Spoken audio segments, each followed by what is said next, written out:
Tadi sebelumnya saya udah baca-baca juga The Philosophy of Bridge. Ini kayak ntar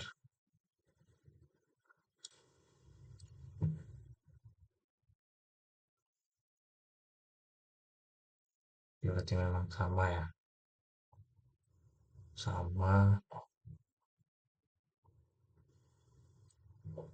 aja ke navigation era,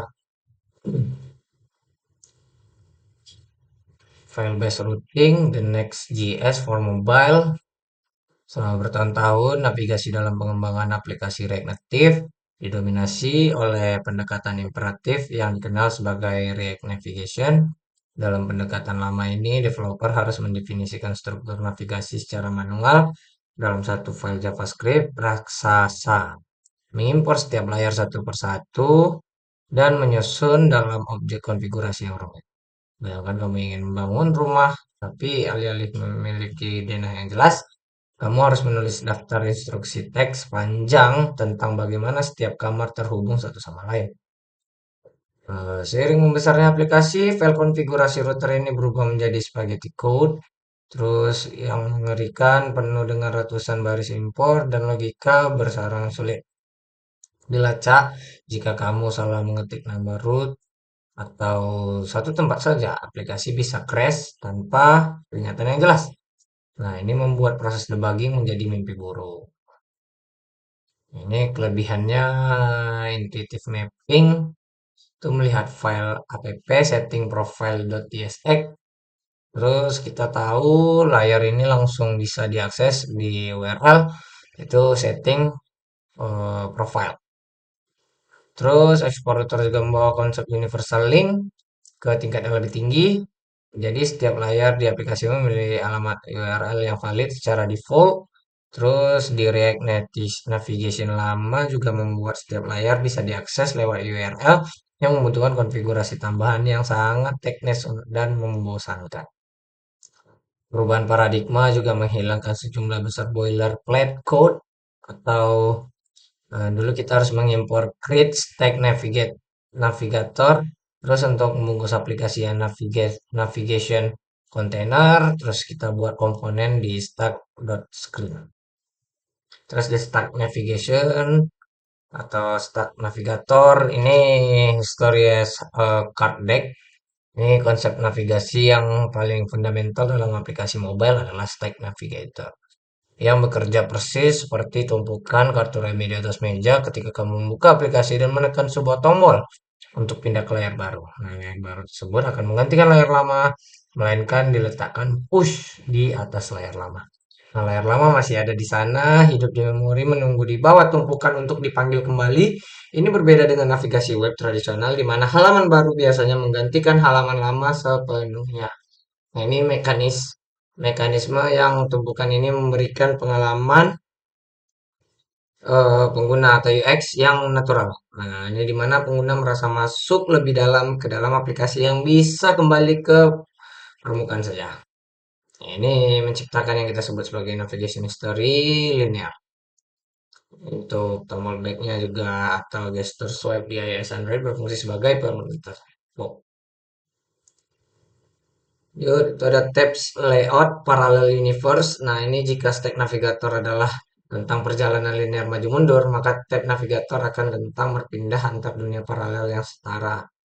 Bayangkan sebuah rumah dengan beberapa ruangan utama, itu ada ruang tamu, terus ada dapur, dapur bersih, terus ada kamar tidur. Kamu tidak masuk ke dapur dari ruang tamu dalam antrian menumpuk ruangan.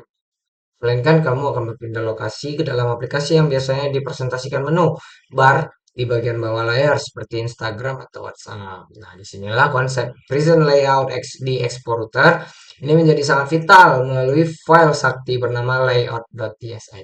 Nah, file ini bertindak sebagai bingkai foto yang tetap diam sementara foto atau isi halamannya di dalamnya berganti-ganti ketika kita mendefinisikan navigasi tab di dalam layout.tsx. Nah, komponen navigasi tersebut hanya dimuat satu kali. Nah, pertama kali dibuka saat pengguna berpindah antar tab di bagian footer menu bawah.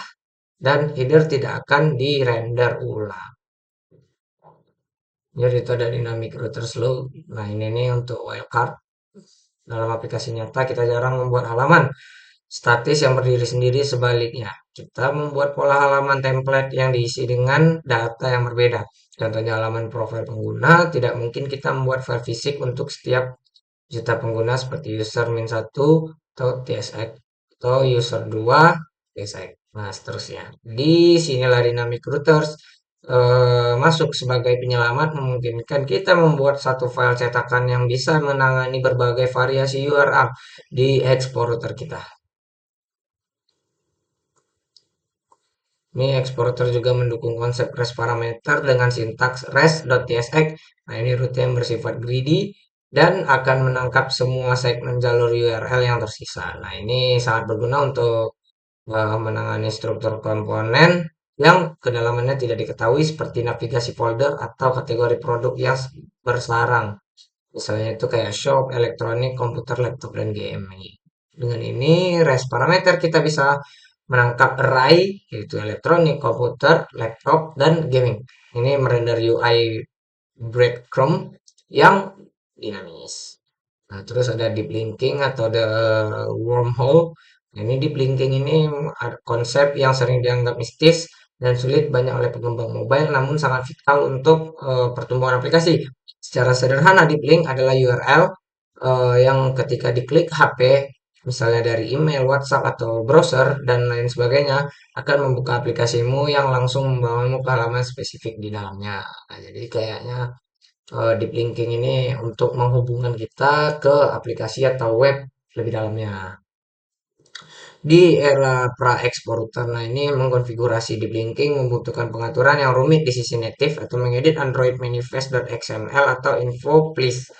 Nah, ini serta konfigurasi mapping manual di React Navigation yang rentan kesalahan di exporter. Nah, ini mengubah untuk secara drastis ia membangun dengan prinsip URL first. Nah, ini karena setiap file di exporter sudah memiliki alamat email URL. Nah, secara alami, berkat file based routing, deep linking ini menjadi fitur yang aktif secara otomatis. Kamu hanya perlu mendaftarkan skema URL aplikasimu, misalnya My App, dikonfigurasi dan boom, tautannya di My App user 123 akan langsung membuka halaman id.tsx di aplikasimu tanpa kode tambahan apapun. Terus integrasi keislaman nih kita skip aja dulu. Terus ada forms user input. Ini untuk control dan uncontrol, the control freak. Nah, ini dalam ekosistem React menangani input text. Ibarat menjalin hubungan asmara, kamu bisa menjadi pasangan yang posesif kontrol atau pasangan yang cuek dan membosankan, membebaskan atau uncontrol.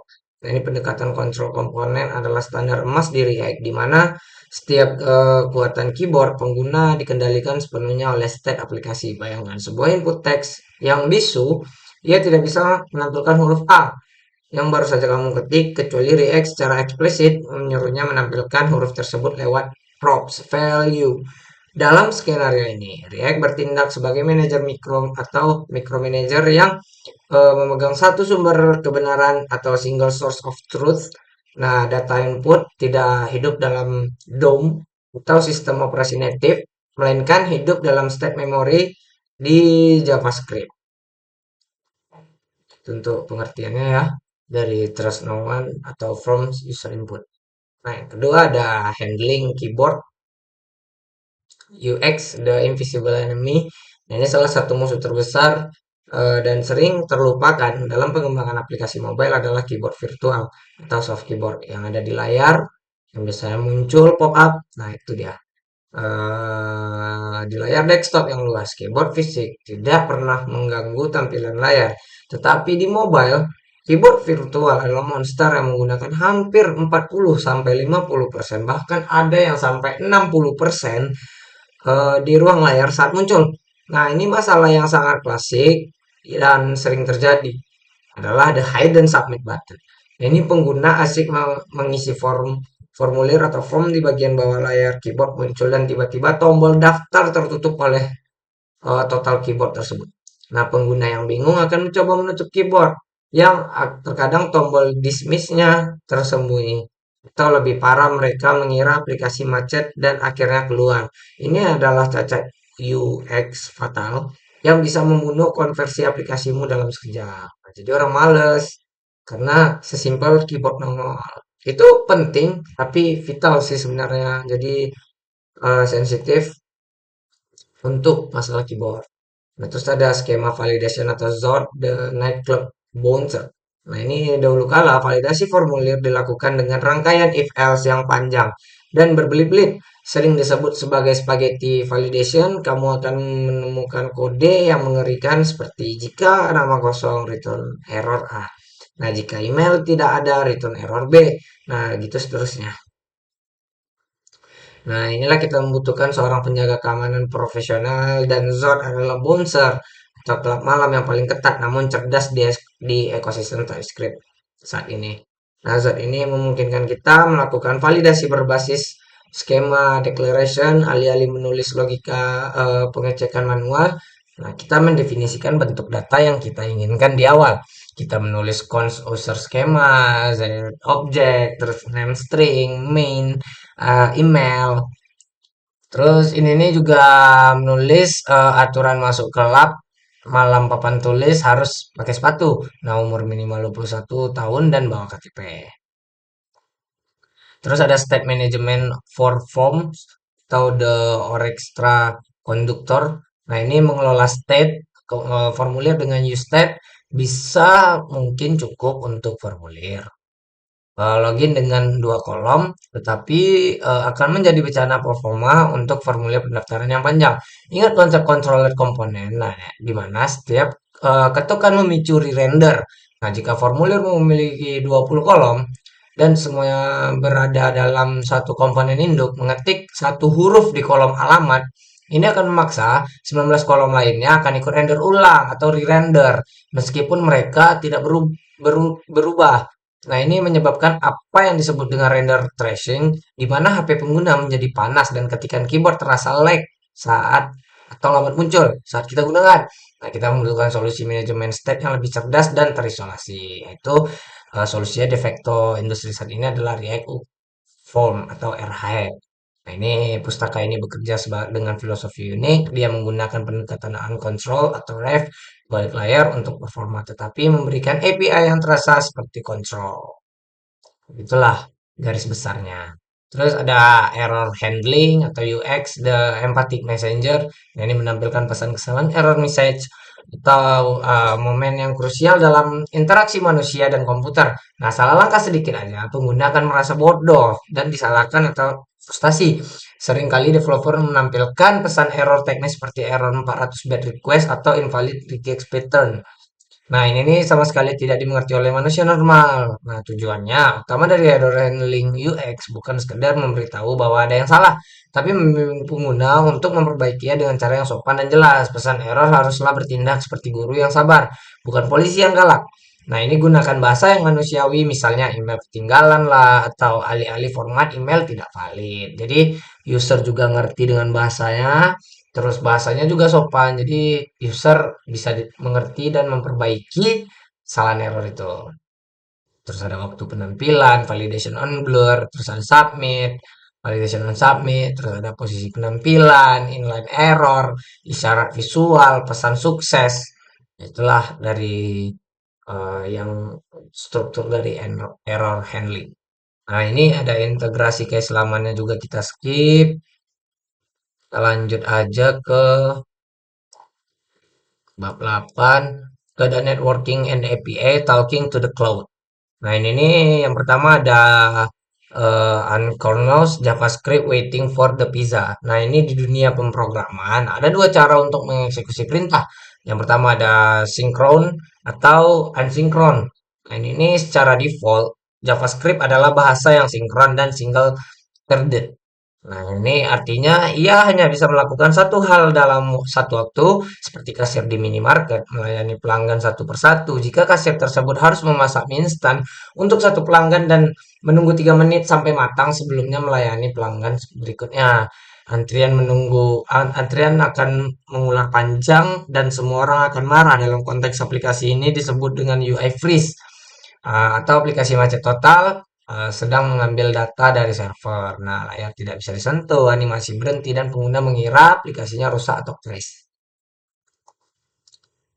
Nah, ini nih konsep teknisnya di balik dapur adalah ada event loop. Ini JavaScript mendelegasikan tugas berat seperti network request ke sistem operasi atau browser API yang melanjutkan eksekusi code baris berikutnya tanpa mengganggu. Nah, ketika tugas berat itu selesai, hasilnya dimasukkan ke dalam antrian tugas atau task queue.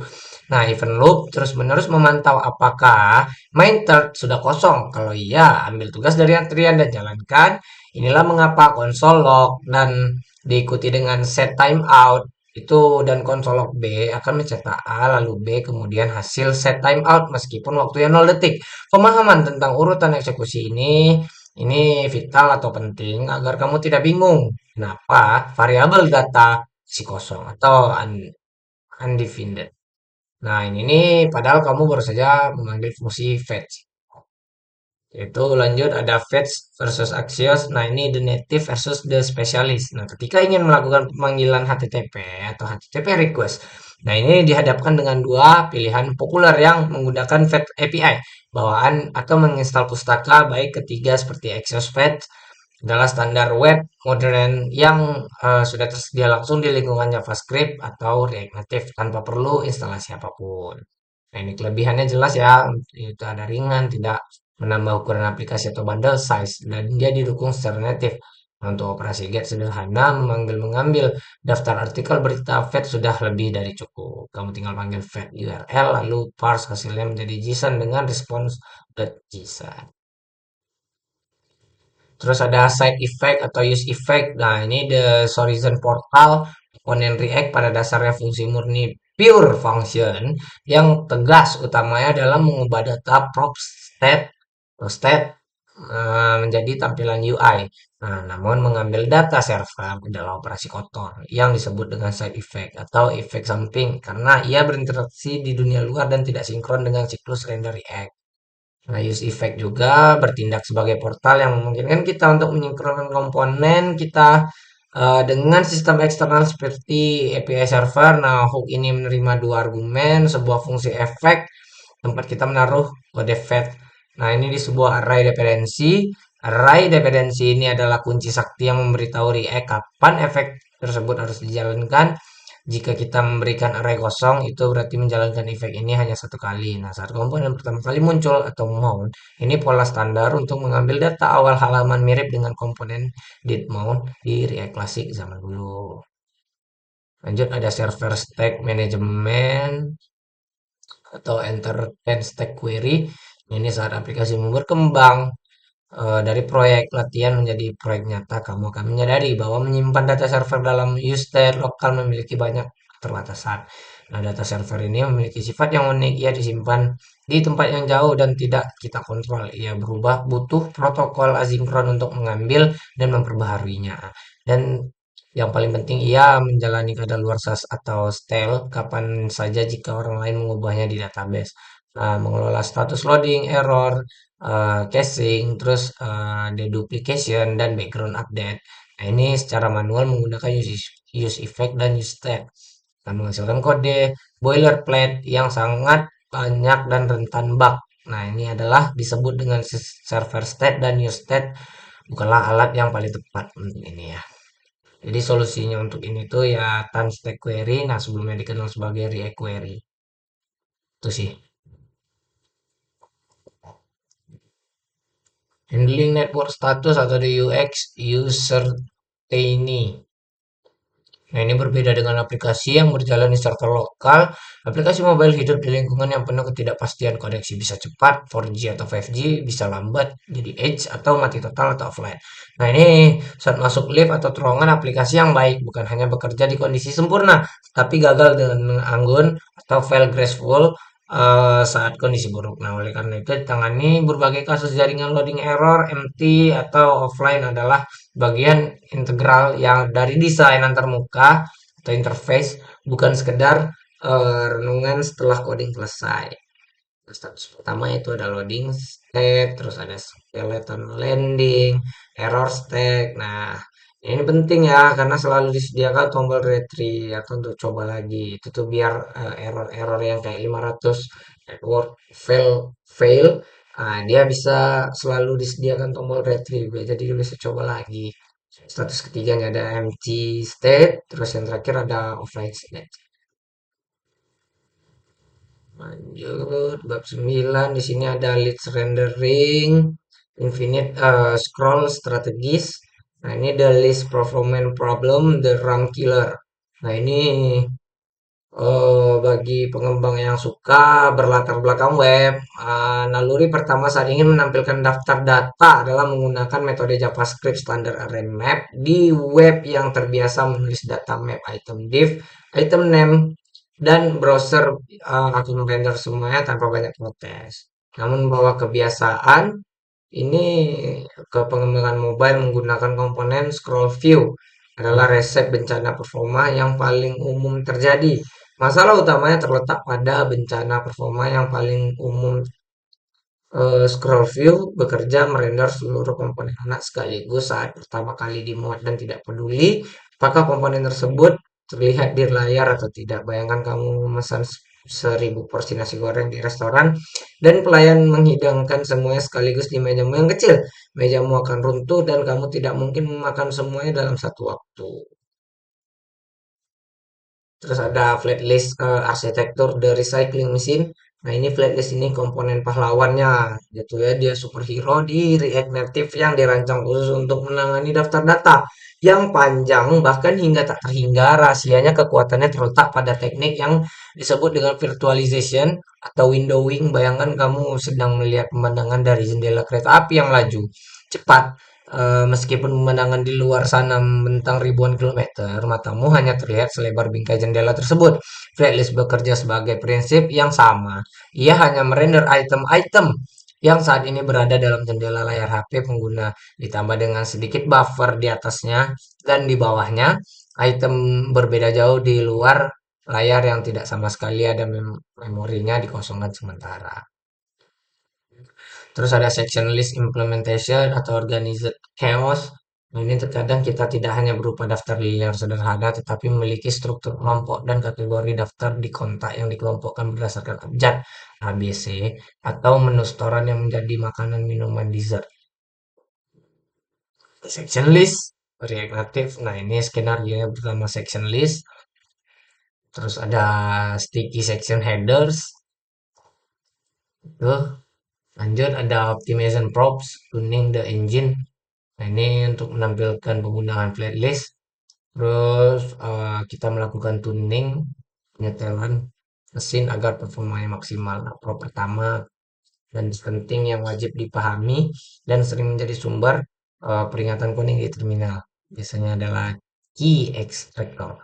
Ini bertugas untuk memberikan identitas unik atau KTP untuk setiap item yang terdaftar.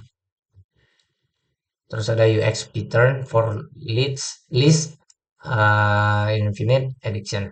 Ini menampilkan separuh cerita bagaimana pengguna berinteraksi aliran data tersebut. Nah, pola UX atau user experience pertama yang paling umum adalah pull to refresh. Ini untuk refresh tagnya ya. Terus pola keduanya yang paling krusial ada infinite scroll.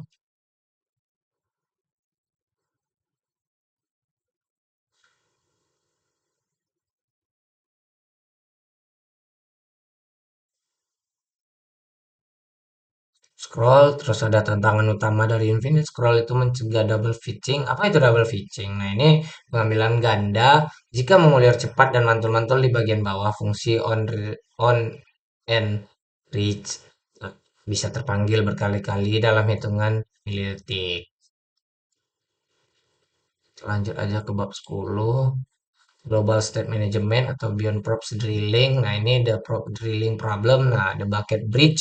Bayangkan sebuah skenario di mana kamu sedang memadamkan kebakaran di desa terpencil. Nah, sebelumnya ada mobil pemadam kebakaran modern, penduduk desa harus berbaris panjang dari sungai hingga ke rumah yang terbakar. Mengoper berair di tangan ke tangan satu persatu.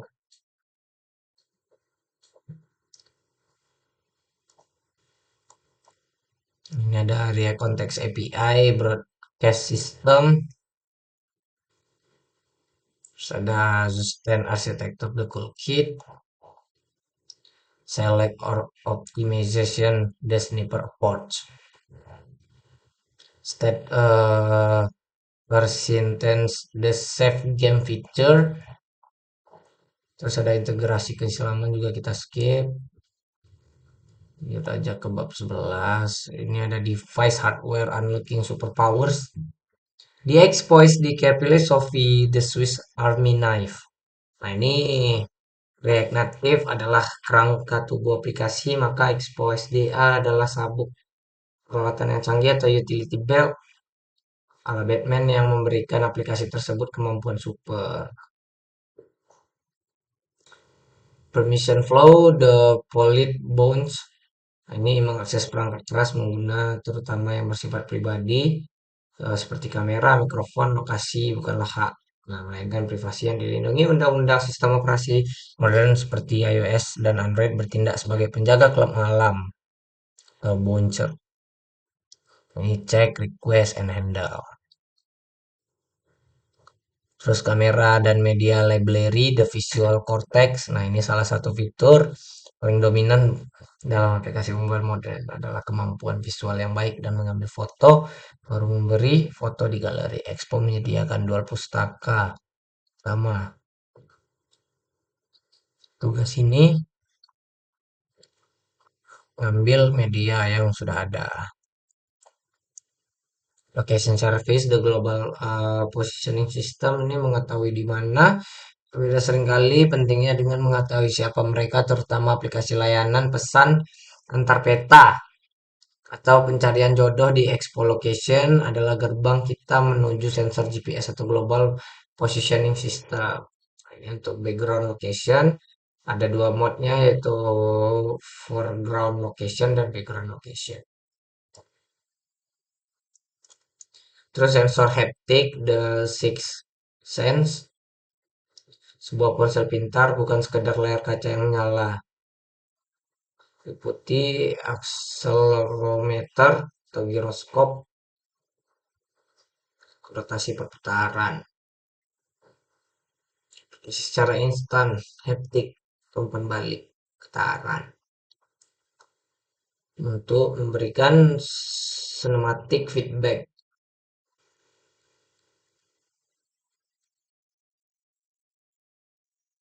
Local storage dan persistence remembering things.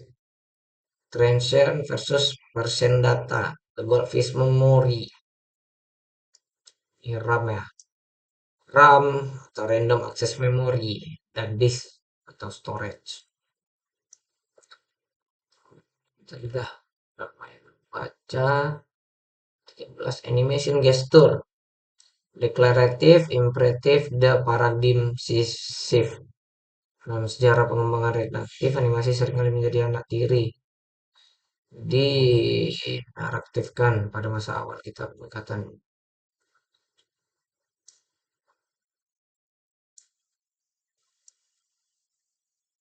Terus ada Reinvented Three Basic, the UI Third Champion. Ini pustaka standar industri untuk animasi deklaratif di React Native. Saat ini adalah React Native Reinvented, khususnya versi 3 yang membawa penyederhanaan sintaks yang luar biasa. Reinvented hadir untuk memecahkan masalah kemacetan jembatan, search value, word length. Terus ada layout animation. Gesture handle, touching is believing. Ini React Native gesture handler ya. Pin gesture handler, ada pinch gesture handler, terus rotation gesture handle, state machine. Itu poin-poin penting yang ada di bab tersebut. Search element transmission, nah ini the teleportation illusion. Karena kamu memperhatikan App Store atau Google Play dan saat menekan ikon aplikasi kecil tersebut seolah-olah tumbuh besar dan ini. Nah ini search animation uh, search element transmission. Skip, lanjut aja ke 14 itu deploy yes sip it. Ini pre-build, concept, declaration day, terus ada add icons, splash screen, dress to impress, ES build atau Cloud Factory, OTA updates, the secret weapon, monitoring dan analistik, the black box. Oke, baiklah itu saja yang bisa saya sampaikan. Sisanya kita akan lanjut di React Native Part 4.